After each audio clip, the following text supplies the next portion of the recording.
ကြလားမသိဘူးအခုစလုံးကတော့အစီအစဉ်ပဲစီဇန်နယ်ဆိုတဲ့ဟာတွေပဲပေါ့နော်ဆိုတော့စီဇန်နယ်သူတို့နှစ်ခုကဘာတွေကွာလဲဆိုတာကိုရှင်းပြပေးမယ်ပေါ့နော်ဆိုတော့ keyword နဲ့ keyword ကိုအရင်ဆုံးကြားဘူးလား keyword ခါတာကတော့ကြားဘူးတယ် keyword ခါတာ keyword ပေါ့အစီအစဉ်ပေါ့စီဇန်နယ်ဆိုတဲ့အဓိပ္ပာယ်နော် keyword ကတော့ဒါသုံးများတော့သိမှာပါkeyword လည်းအတိုင်းပဲသူလည်းစီဇန်တာပဲစီဇန်ကိုပဲပြောတာအဲ့ဆိုဒီနှစ်ခုကဘာကွာလဲပေါ့နော်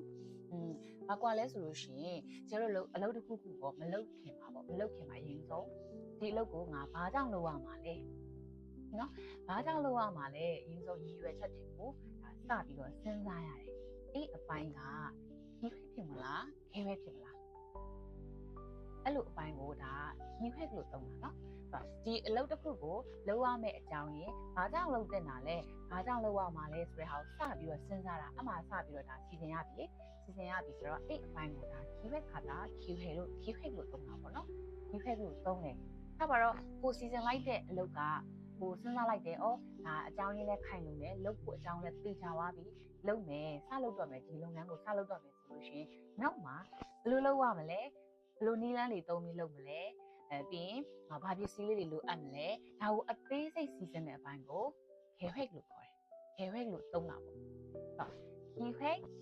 ဆိုတာ keyword ဒီမှာပဲ keyword ကလာရမှာဒါပေမဲ့နှစ်မျိုးစလုံးကိုဒီမှာလို့ပြောလို့ရှိရင်တော့ဒါ seasonal ဆိုတဲ့ဟာပဲအသိပဲလေ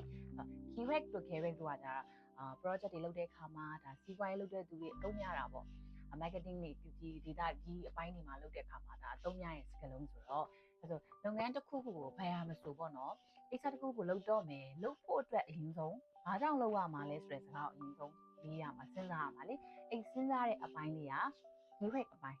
ဘာကြောင့်လုပ်တင်တာလဲဒါကိုဘာကြောင့်လုပ်ရမှာလဲဆိုတာစဉ်းစားတာက keyword နော် keyword ခါတာ keyword လို့ပြောမယ်ဆိုတော့ဟုတ်ပြီတေချာသွားပြီစတော့မယ်လုပ်တော့မယ်အဲဆိုရင်ဘယ်လိုလုပ်မှာလဲဘယ်လိုပုံစံလုပ်မှာလဲဘုံဘော့တွေ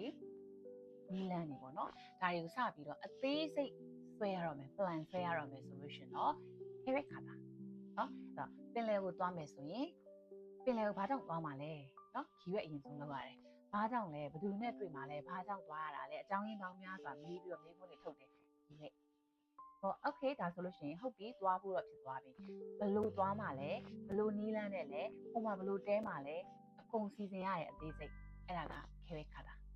ဆိုတော့ keyword နဲ့ keyword ကမြန်မာလိုကတော့တူတယ်သုံးတဲ့ပုံစံတူလား